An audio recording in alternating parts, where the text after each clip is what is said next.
Hello बच्चों, सभी को जय मां सरस्वती। कैसे हैं आप सभी लोग?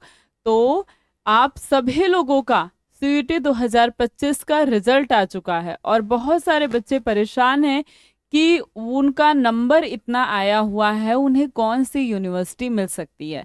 और जिन्हें अपनी टॉप मोस्ट यूनिवर्सिटी में जाना है, जैसे बहुत सारे बच्चों का सपना है डीयू, तो वो सोच रहे हैं कि डीयू में क्या इतने नंबर पर एडमिशन हो जाएगा या फिर नहीं होगा, क्या हो सकता है, कौन से कैंपस में मेरा एडमिशन होगा, क्या एडमिशन का प्रोसेस है। इस बात के लिए सारे बच्चे परेशान हैं। तो आज के इस वीडियो में हम लोग जानेंगे डीयू के जितने भी कैंपस हैं उन सारे कैंपस की कट ऑफ क्या हो सकती है। तो डीयू में अगर हम बात करें कैंपस की तो 3 है, नॉर्थ, साउथ और ऑफ कैंपस। और इसी तरह बच्चे एडमिशन भी लेते हैं। पहले बच्चा नॉर्थ कैंपस में जाना चाहता है, यानी उसकी रैंक हाई जाती है। उसके बाद साउथ कैंपस में जाना चाहता है, यानी उसके बाद उसकी रैंक जाती है थोड़ी सी लो, और ऑफ कैंपस की तो ज़्यादा लो चली जाती है। तो अगर आपका नंबर लो भी थोड़ा सा आ गया है तो भी आप चाहे तो डीयू में एडमिशन ले सकते हैं।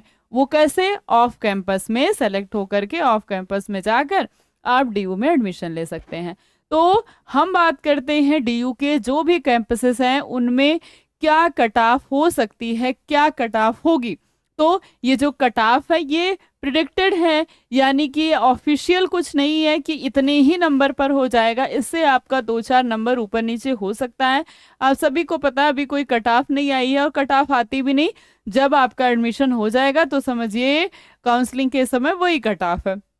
तो पहला जो है नॉर्थ कैंपस, नॉर्थ कैंपस में बच्चे पहले ही एडमिशन लेना चाहते हैं। इसमें जनरल की जो कट ऑफ जा सकती है वो 620 से 630 जा सकती है, ईडब्ल्यूएस की 600 से 610 जा सकती है, ओबीसी की 600 से 610, एससी की 500 से 520 और एसटी की 470 से 480 जा सकती है।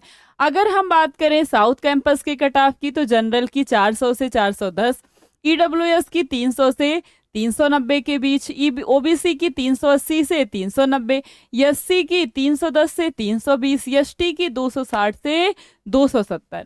और अगर हम बात करें ऑफ कैंपस की तो जो ऑफ कैंपस का कट ऑफ है जनरल के लिए वो 270 से 280 के बीच हो सकता है, ईडब्ल्यूएस की 260 से 270 के बीच हो सकता है, ओबीसी 260 से 270, एसटी जो है 200 से 210, एसटी 180 से 190।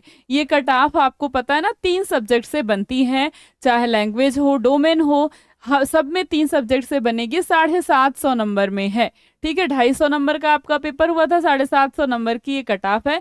तो आप देख सकते हैं ऑफ कैंपस में जो कट ऑफ है वो थोड़ा ज़्यादा लो चली जाती है। देखिए 2 गुने का फर्क है, 410 से यहाँ 280, 100 नंबर आ गया, ठीक है। यहाँ देखिए 200 नंबर पीछे हो गया, 600 से 410, 20 पे आ गया, ठीक है।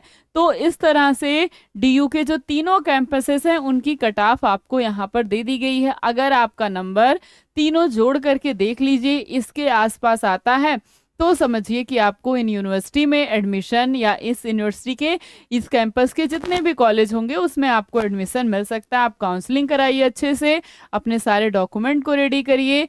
और जो कट ऑफ है ये बहुत हाई नहीं जाने वाली है, पिछले साल से लो ही जाएगी। क्यों?